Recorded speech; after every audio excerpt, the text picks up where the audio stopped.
I'm really old. You don't act it. Try not to. Well, I heard you say before, somebody asked you if you were surprised you got this far. Your answer kind of struck me as, well, I'll tell you, what was your answer to, do you think you got, how, like they were surprised that you got this far? I wasn't surprised I got this far. I'm a competitor.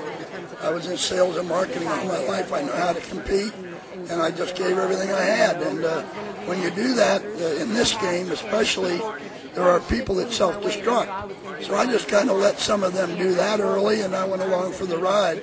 Later, I had to go ahead and play nice and smart, and I survived 4 times when I was on the block by doing that. So I played smart.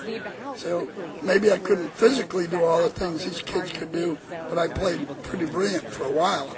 No, for a long time. I actually thought there were a couple times like, oh, Jerry will be gone this week. He's got nobody in the house wants him. They all want him, and you're like, he survived again. You're like staring cockroaches. You're not going anywhere. Velcro, I keep sticking around. Did you come up with that strategy? I really came into building alliance early. It lasted for about 2 hours.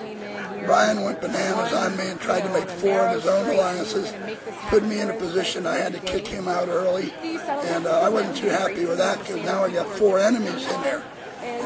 Within thing, you're handed HOH, you didn't earn it, and already you're in trouble. So I had to get over that, and I never really did, because Memphis was still left, and so was Rennie. So, in hindsight, do you think I really should have gotten rid of Dan in Memphis? I tried to get rid of them twice. I had them on the block. They kept taking them off. Then they wanted me to do the dirty work and get rid of them. And they're the ones that kept saving them in the end. I could have put Dan and Memphis up at the same time, got one of them out.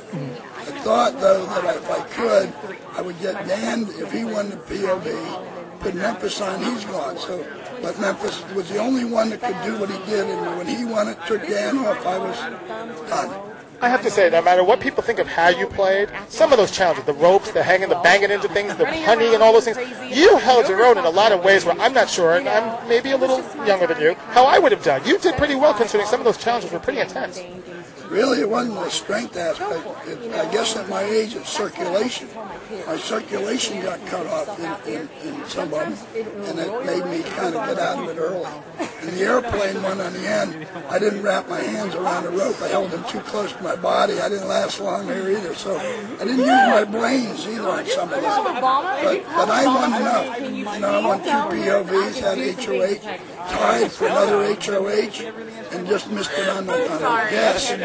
And then I had the other POV one and gave it away because I played scared. So, you know, I could have won even more. So I'm not worried about that too much. Any regrets?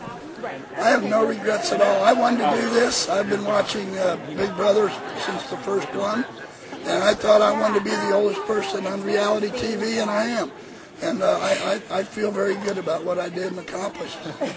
Well, you did seniors proud. But I wonder, because there were people in the house, like, I know even with Lieber, we were just talking, she goes, I can't believe I'm screaming at this 75-year-old man. Were you surprised by some of the way the young people treated you? No, I wasn't surprised at all because I was going to scream back at them.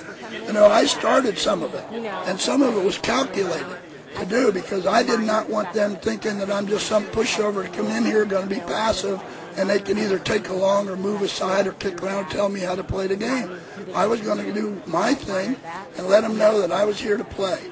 And that may be risky for a 75-year-old man, but I proved I could, and so they had to put up with me too. I wasn't just something that you could take for granted.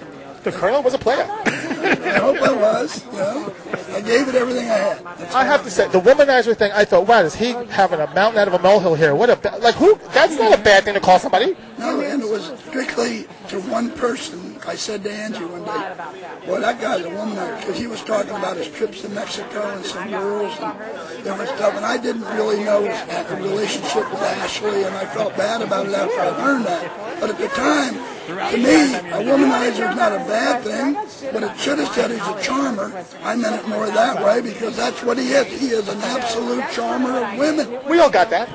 I wish I'm not that good. I got to ask you, at the end you said, I'm going to vote for the person who showed me some kindness at the end, and by the end we thought that was Memphis. What you don't understand is, Dan, for 50 nights, I got very lonely in there. 50 nights. Dan was the last voice I heard. And what he said to me every night for 50 nights was, good night, Jerry. and that was warmth. And I felt very comfortable and good about it, and I rewarded it with my vote. That's Because in the show about 2 or 3 weeks ago, you said, boy, Memphis and I have really gotten bonded here. And so I was completely thrown. I thought, it's going to be at least 4-3. Or I didn't trust him. I tried to use him. He ended up using me. So, it's just one of those things. Memphis never quite earned my trust either, or Dan. But I was alone so much that why not again? Well, knowing now that they were in an alliance, obviously that would have made you change your game, obviously.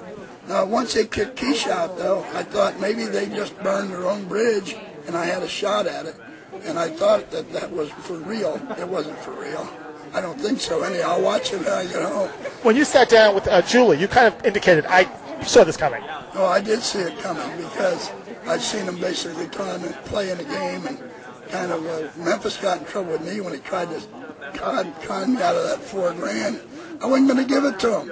And I knew then when I got over, Keisha telling me they were going to each take $1,000 of it and split it.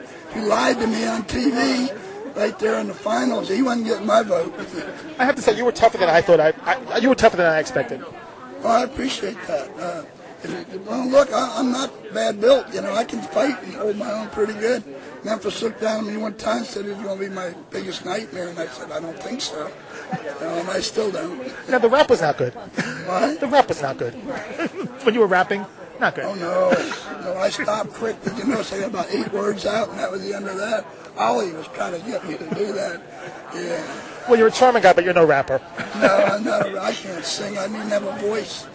So, I know that you're doing a lot of this for your wife. She has to be very proud of you. Have you had a chance to call yet? Or? I haven't talked to her. I got America's phone call, and I got a chance to talk to her, and that turned me back on because my wife has Parkinson's, and I really worried about her. Should I really be here? But once I got the call and knew she was okay, I was okay. Clearly she was proud of you. Oh, I hope so. Yeah, we're going to see her tonight. She's here. They flew her out. Oh, how nice.